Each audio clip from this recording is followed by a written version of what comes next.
A Christmas Carol by Charles Dickens. Stave 3, Part 5. Much they saw, and far they went, and many homes they visited, but always with a happy end. The spirits stood beside sick beds, and they were cheerful. On foreign lands, and they were close at home. By struggling men, and they were patient in their greater hope. By poverty, and it was rich. In almshouse, hospital, and jail, in misery's every refuge, where vain man in his little brief authority had not made fast the door, and barred the spirit out, he left his blessing, and taught Scrooge his precepts.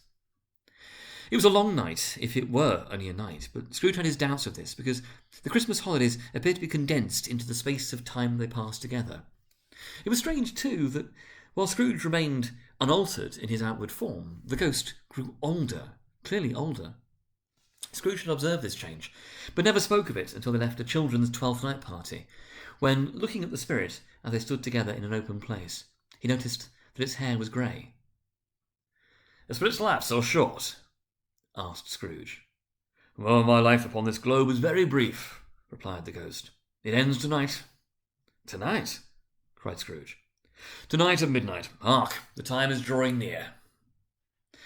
The chimes were ringing the 11:15 at that moment.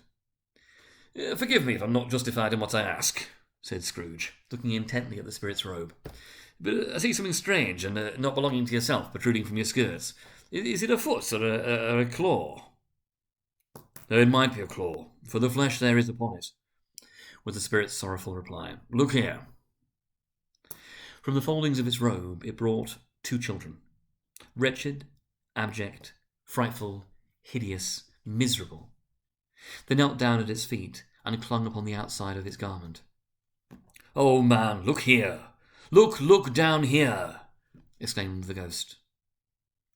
They were a boy and girl, yellow, meagre, ragged, scowling, wolfish, but prostrate too in their humility.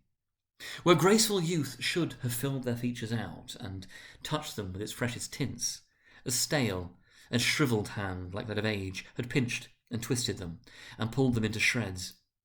Where angels might have sat enthroned, devils lurked and glared out menacing. No change, no degradation, no perversion of humanity in any grade through all the mysteries of wonderful creation has monsters half so horrible and dread.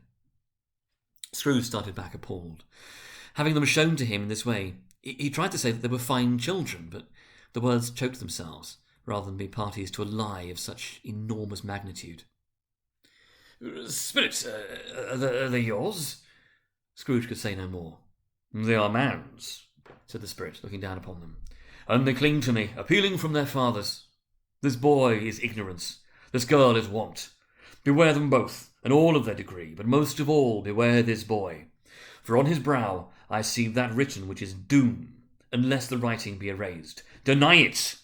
cried the spirit, stretching out its hand towards the city. "Slander those who tell it here. Amend it for your factious purposes and make it worse, and bind the end." "Have they no refuge or resource?" cried Scrooge. "Are there no prisons?" said the spirit, turning on him for the last time with his own words. "Are there no workhouses?" The bell struck 12. Scrooge looked about him for the ghost, and saw it not. As the last stroke ceased to vibrate, he remembered the prediction of old Jacob Marley, and lifting up his eyes, beheld a solemn phantom, draped and hooded, coming like a mist along the ground towards him.